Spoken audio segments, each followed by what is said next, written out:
Alright, welcome back to another Crash Team Rumble video, and today I want to talk about the state of the game. I know I haven't really uploaded a video in quite some time, and that is because I just graduated from university and I'm now looking for a full-time job.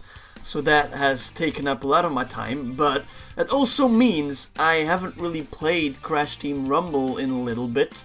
And going back to it, like recently, like yesterday, what is going on with the game? I really have no idea what Toys for Bob is doing, but what they're doing is wrong. And let me make it clear, and we'll start with an article that came out on the 17th of July, so it's been a little bit, but I did want to inform you guys about that. It's an article on True Trophies, written by Lee Brady on the 19th of July, and that article states, tragically, despite having only been released in late June 2023, Crash Team Rumble is losing PS5 players and PS4 players steadily enough to rob the game of its spot among the top 200 most played PS5 and PS4 games.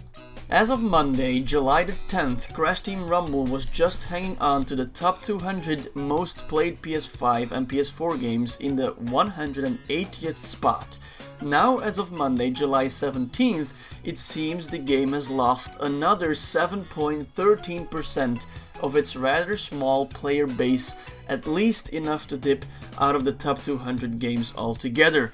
Seeing as Crash Team Rumble released on Tuesday, June the 20th, that means it has dropped out of the top 200 within a month of its big PS5 and PS4 launch. And that reading that really does something to me, like really, I am just disappointed. I mean, I know a live service game, the like online player count is gonna like dwindle, but not even 1 month. Not even 1 month after the release, the game gets pushed out of the top 200 most played games on PlayStation, where, mind you, are most of the players for Crash Team Rumble. So that means a lot of people have played the game and have stopped playing the game as well. Now, I know the player count isn't really that big for Crash Team Rumble to like start with, but losing 7% or even more percent of the player base is a pretty big deal for a game like Crash Team Rumble. And my experience with this, I noticed it. I noticed what this article said because recently I've been trying to get into games and I just have to wait in a lobby with one other guy searching for other players, and it would be like that for like 3 to 4 minutes before it just throws us into an active lobby. But we just sit there for 4 minutes or something trying to find players, and it's just not filling up the lobby. And I've had that not only once, not only twice, but numerous amount of times where the game just couldn't really find any players. And just reading that article, experiencing it myself, I'm worried, man. I am worried for Crash Team Rumble. I want this game to do well because the core gameplay of this game is really fun. They have a really fun basis here. Toys for Bob did really well with the gameplay aspect, and therefore I still think the game is worth it. Even right now, it's on sale on the PlayStation Store, and I think you can get it for like 20 euros, which is definitely a bargain. This game is worth playing just for the gameplay alone. But the game also needs to keep their player, or needs to do things to keep their player count active, as it's an online multiplayer only experience. So in order for people to be able to play the game needs their players. And for some reason, well, I basically know why people are quitting this game, and that is, you guys have been really vocal in my comment section about that. And that is that there's only one single game mode on the game, and they've tried to implement some things with the Zap Trap mode, but the main thing that they just absolutely dropped the ball in my opinion is making it a limited time game mode for one, and two is basically just making it a spin-off of the already existing game mode. And what I mean with that is the core goal of the new game mode, of the new Zap Trap mode, is still collecting 2000 Wampas. Like the fastest team to collect 2000 Wampas wins the game. The only thing they did is they changed one single aspect of the game, and that is that you can build like electric barriers that insta-kill people. That's the only change, and they're making it limited time as well, which means people like me who've been pretty busy will miss playing the mode. I did play the mode like for 1 or 2 or maybe 3 matches, and then I had to do some other stuff, I had work as well, and I couldn't really play the mode anymore. So, in my opinion, how they fix it is make it a whole different game mode. You have a brawling game. You have a Wampa collecting mode with characters that can brawl each other. They can knock each other out. Make a game mode where the main objective is just brawling. It's just fighting. It's not that difficult to do, or just a different kind of mode that's completely different than the experience that we have right now, but not make a mode where you just change one single aspect of it, because that doesn't take away the experience of the mode that we previously had. We want a whole other experience that will keep the players engaged. Like they can choose, yeah, I want to play the normal mode, or yeah, I just like to brawl people right now. And that makes this game a whole lot more attractive to newer players as well. And the other thing I want to talk about in this video is the fact that Toys for Bob is limiting collectibles, man. They are limiting the collectibles that you need to collect in order to unlock some stuff. Like right now the TNT event is going live, where you can unlock the TNT power-up.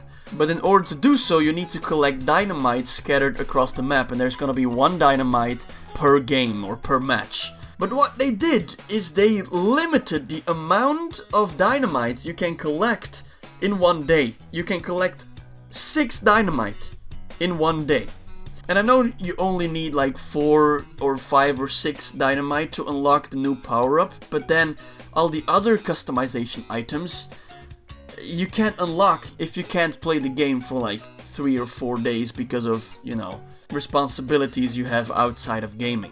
And I also know most of the more like cooler customization items are not locked behind collecting these dynamites, but still, they wanted to do the same thing with the marbles for unlocking Ripperoo, but something messed up, and you could still exceed the amount of marbles you could collect in a single day, and people were able to do it in like 1 day or 2 days. So, and on Twitter, the community had been really vocal about the fact that Toys for Bob really wanted to add a limitation to the amount of dynamites or marbles you could collect.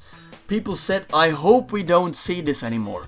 And we thought we wouldn't see it anymore because the Bogged Down update introduced collecting fish as well, and instead of making it limited, like limiting the amount of fish you could collect, they made it more fish you needed to collect in order to get the customization items, which was way better in my opinion, way better. You could just do it in one sitting if you really wanted to, but you could take your time. You could take your time collecting everything. You could play the game when you wanted to. And now it's just like you need your 6 dynamites, and then you can just, you know, stop playing the game because you cannot collect any more dynamites. You just wait till the next day, and I get what they want to do. I get what Toys for Bob wants to do, and that is to make the people come back to this game every single day. But the way they're trying to do that is wrong in my opinion. They are taking a whole different path.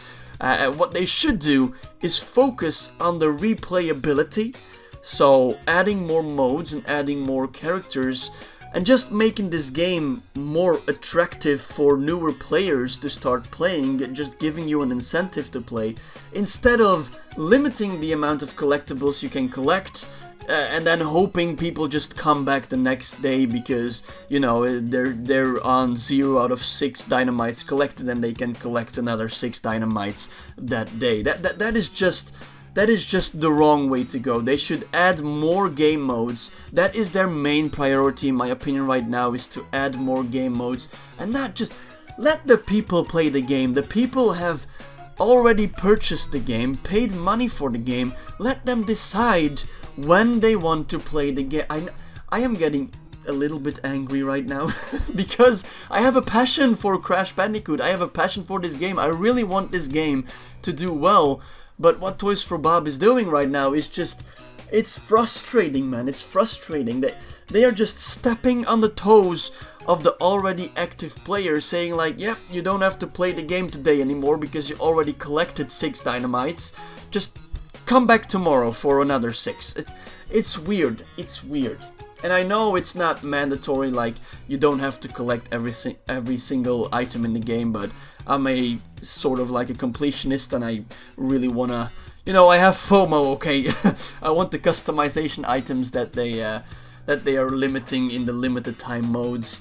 I don't know. I am out of words right now. That is basically what I want to talk about. This is, I know it's a rant video. It's not what I'm used to making. Like, I'm more focused on the actual gameplay videos. But it's just something I had to get off my chest. And I've seen people extremely furious about this limiting the collectibles thing they're doing on Twitter. And it's just, I don't know.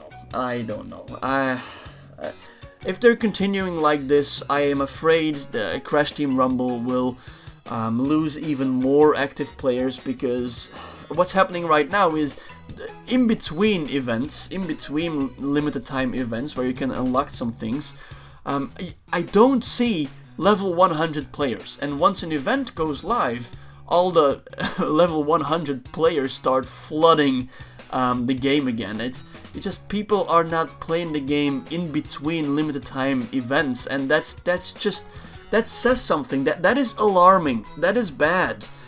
You need to give people an incentive to continuously play your game or make the game as fun as possible, so people want to play the game. Like in Crash Team Racing, I just was hooked on the gameplay and hooked on just the online experience and trying to be better as other players, and just it kept me going back to the game even when there was nothing really to do. I just really liked racing against other people, and with Crash Team Rumble, it's just, I don't know. I have no incentive to start playing the game. The actual gameplay is fun, but just I don't feel that drive, I don't feel that motivation to come back to the game. I don't know how that is with you guys. Maybe you guys have a whole different experience in that aspect, and you can let me know down below in the comment section. And also let me know your thoughts on what I said in this video, or just the topics I got to talk about here in this video. Let me know your ideas and your opinions down below in the comment section, and we will have a little chat there. But yeah, that is all I wanted to say in this video. It's just, the state of this game is just, it's weird. It's in a weird state, and I hope with Season 2 they can turn it around, because right now I have low hopes, man. I have low hopes for this game, but I want this game to do well.